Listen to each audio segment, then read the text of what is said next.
And this is take 2 of hashtag Educators Can, because Facebook kicked us off. Again, we had all sorts of problems last week, and we're starting to wonder what's going on this week. But we're all good. Now, we had just started to talk about tips for lunchboxes, because this seems to be one of these big topics that have grown this week.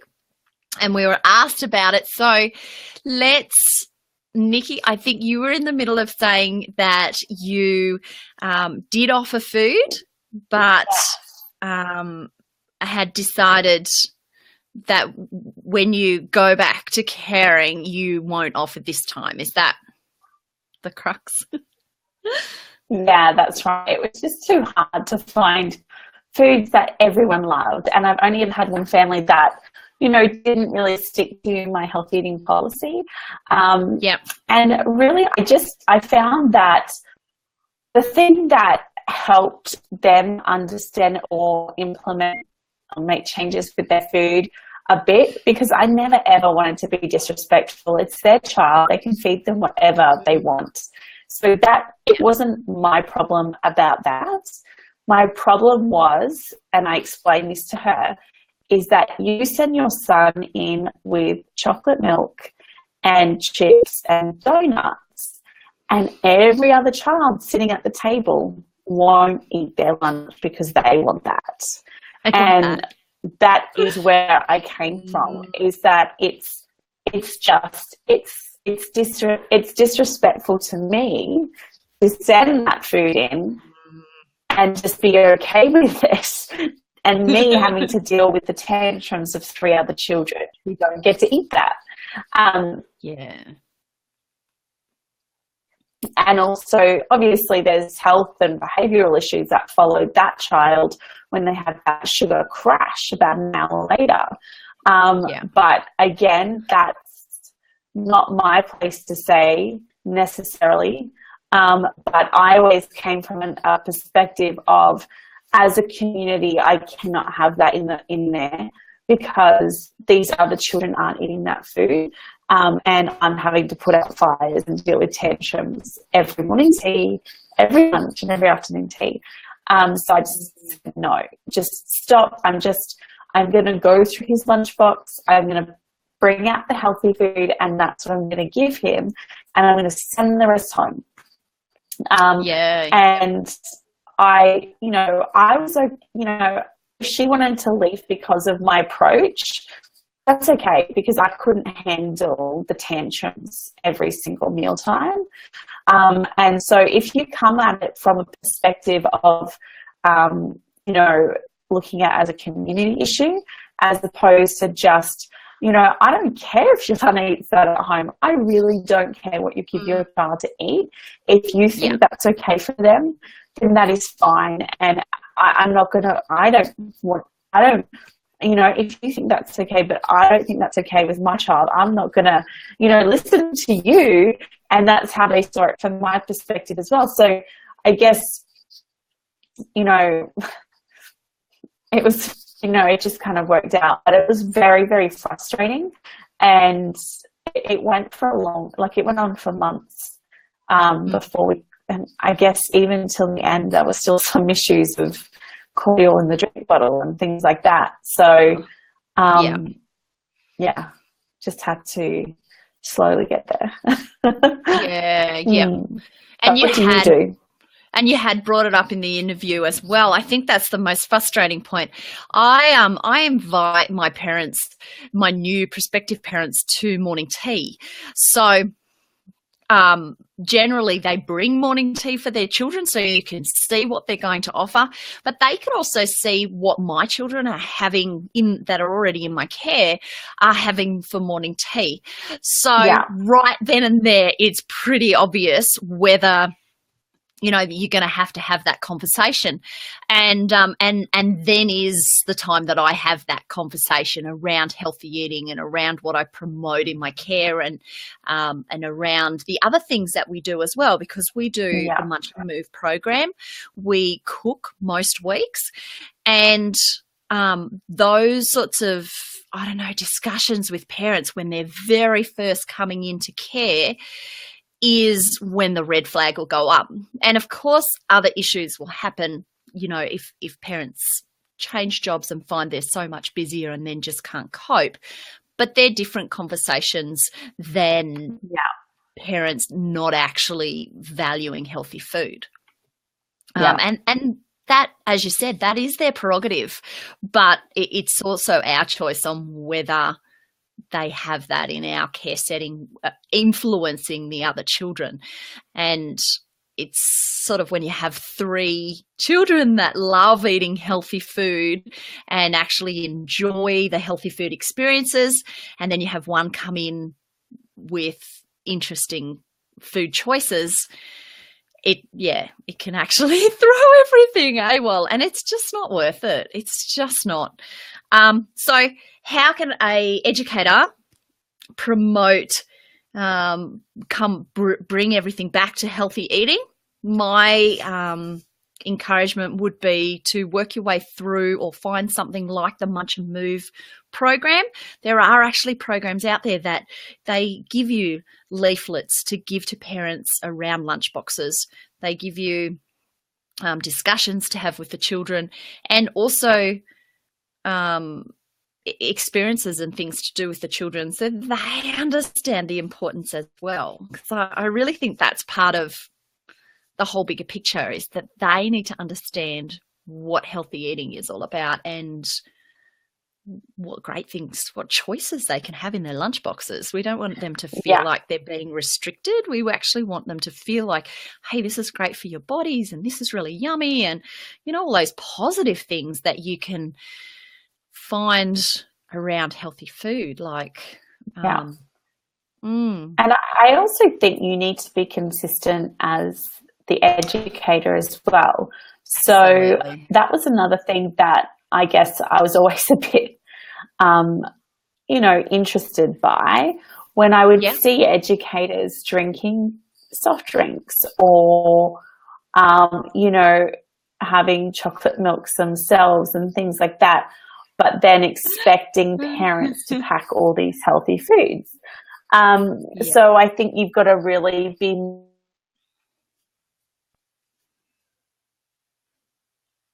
mindful of that. And also, I mean, you and I, we're operating in very similar types of communities, educated families, have the money and the education of healthy food. And not everyone here listening, or even in Australia who are educators, are in those types of communities. So I think the bigger the gap between healthy eating and what your families are eating, the more support and nurturing and information you need to give to facilitate this. And, I think your approach is important. So for me, my approach was much stricter, much more forward, because most of my families were just eating like this anyway. So it wasn't a big learning curve. However, if this is completely different, my husband and I were both teachers, and doing our remote service, we were in a community where most children would be drinking Coke and eating a chocolate bar on the way to school. Pretty much most of the children that we were teaching, that was their breakfast, and it was just the norm, completely just normalized in the community. So having healthy eating policy there was really, really difficult. And it's easier because the children that we're teaching and that we're educating they're not able to go and buy their own food, so they can't go and do that. But also parents aren't necessarily aware of what is good. So taking that approach, making sure you actually talk to them as well, especially if English is not their first language, there's so many different things you need to think about. So really identifying what barriers you may face in implementing this. Talk to your coordinator for support if you're unaware of how to do this, because you don't want to insult families. You don't want to. No. That's not the point. The whole point is to be able to get, be able to provide a space where children come to you and they can be fed well. That's the goal. Yeah. And learning about it too. You don't want to present it in a way where they put up the walls straight away. You want to present it in, if it's not their norm, you want to present it in a way that it's fun and it's inviting, and do it through, maybe the only healthy eating that you have for the week, maybe making fruit salad or some sort of cooking experience. Like, choose your battles, absolutely. Great communication, and small steps. If it's a really, as you said, if there's a really big gap between what you would like to, where you would like to get to and where you currently are, little steps. Yeah. So that, as you said, so you don't insult people, because that's not the aim. Yeah. And like what I was saying before about consistency, another point I want to mention is your cooking experiences. That is one of the best ways to be educating the children, but also the families about healthy eating. If your cooking experiences are constantly chocolate cakes or, just sugary foods all the time, you're sending the wrong message. And I think if you have a big gap there to fill, starting with a simple fruit salad, children can pick what they like, veggies and cutting up vegetables and, things like that. I think as opposed to constantly having sugary foods that you're making, it is sending the wrong message. Occasionally is fine, birthday cake here and there. It's, that's fine. But if that is your only cooking experience, is making sugary foods, then that, is sending the wrong message. Yeah, it's not enough, is it? No. So. Cool. If you've got any questions around this, pop them in. We would love to hear and see who is with us.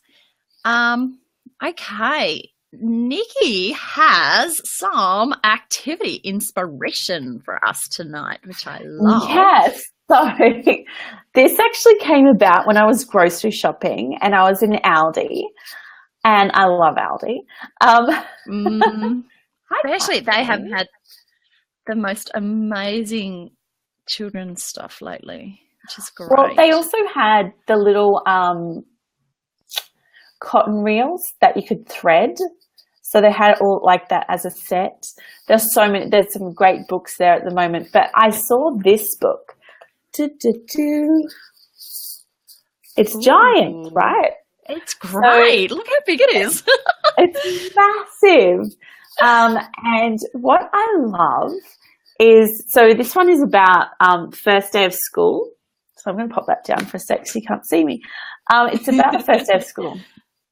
And what I loved was when I saw it, it took me back to when I was at uni and learning all about early literacy, particularly for 0 to 8-year-olds.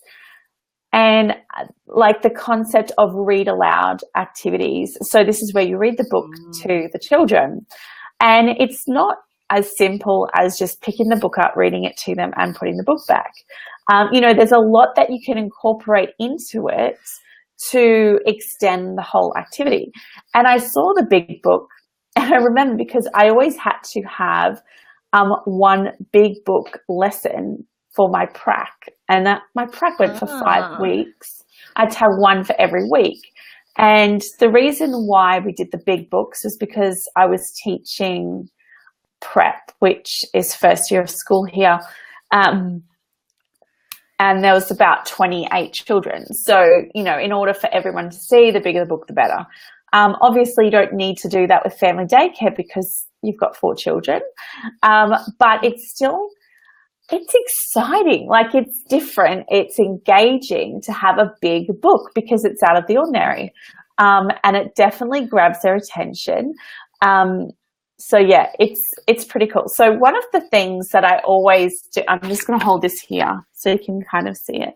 But one of the things that you want to do to start with is to just hold the book up. Now, again, it's going to depend on the ages, but for these types of activities, I'm talking about children who are probably over 2, who are verbal, pretty, able to talk to you. But even not, like, younger kids can just kind of point and, speak their own language.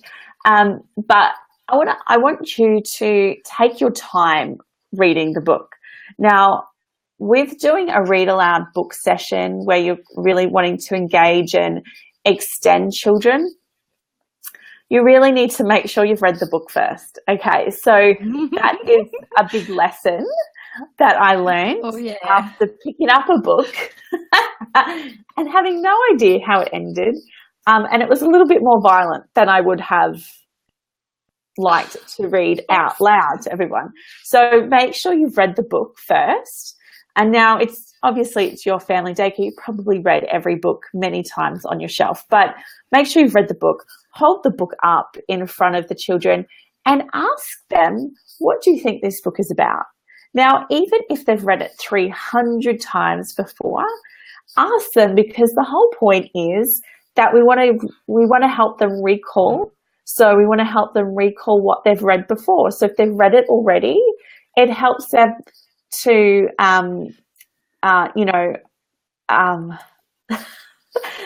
let us know exactly how they interpreted the book. And they may get the sequence of events wrong. That doesn't matter. They're just going to let us know what they thought of the book, what they remembered, and also help them interpret the sequence of events from the book. So just ask them, what do you think this book is about? Does anyone know what it's called? And I'm going to read it to you. And then always use your finger to point underneath the words, because even though 2-year-olds aren't reading just yet, with the Montessori philosophy, there's windows of windows of opportunity really for each child to be able to read. And the first one is actually around the 3-year-old mark. So by pointing to each word, you're going to be able to show them exactly what that particular word looks like. And so then that's just the start of the session. So you read the book, and I always read who wrote the book and who illustrated it, and explain to them what that means. And then once you open the book, again, you just start to read, the inside cover as well. And then you read the first page. Now, once you've read the first page, you then say, now what do you think is going to happen? And you're always trying to ask questions to get children to think about the story, because we don't want to just read the book to them really quickly and then, yes, it's fun and there could be some exciting bits to it, but they'll just get used to always reading. They're not really thinking about the story. So every time we pause and ask, what do you think is going to happen next? Or what's going to happen to this character, or whatever is going on in the story, it makes them stop and think as well. It keeps them engaged. It's such a great way to extend on a reading session. So I do that throughout the whole, comprehension skills is what we want to be working on with this story. And these are really simple little strategies to help you with your reading session that are not often taught if you're doing a Cert 3, or if you've not had a mentor, for example, being able to watch someone do a reading session. You're not going to just know these things off the top of your head. So this is really important. And I always like to end, so I'd read the story through, again, pausing throughout, running your finger across the words on the page. When you've actually turned the page, asking them, so what's happening on this page? And getting them to try and read the images, because that's the first stage of reading, is actually understanding what's happening on the page. So, going through that process, it doesn't take a lot longer, but it's a lot more fun. It's a lot more engaging for the children. And then at the end, you can always go through, once you finish the book, talk about it with them again and say, so what happened at the start? And try and get them to piece the sequence of events together. So again, it's going to depend what ages you're reading to, but such a fun way to do it. So yeah, that's my tip. And so next week I'll go into it a little bit further in our Educators Can, and I'll have a little bit of a prize as well. So come join us next week as well. I think it really changed my view on reading books when I attended a training, and he spoke about the aim is not to get to the end of the book. The aim is to have the children actually discuss it enough and actually want to go off on another tangent, so that you really encourage and support that tangent that they've brought about. The aim is not to get to the end of the book. And that really changed the way I look at books as well. And I really challenge educators that, can you engage your children enough to not get to the end of the book? Because I think that's quite an interesting way of looking at engaging the children with books as well. Excellent. I like, sorry, my throat's, I think I'm at the end. Are you okay? Yeah, I've had a sore throat, but I don't think I can talk much more. Okay. I'll leave the rest of it to you. So guys, we don't actually have any more questions. That was what we had for you tonight. So that's perfect timing, Nikki. If you've got any questions, pop them in. We would love to hear them. We would love to have more questions for next week's #EducatorsCan. We will be back on Wednesday night at 7:30, or as close to 7:30 as we can technology-wise do. And have a super week. Thank you, Nikki, for joining me.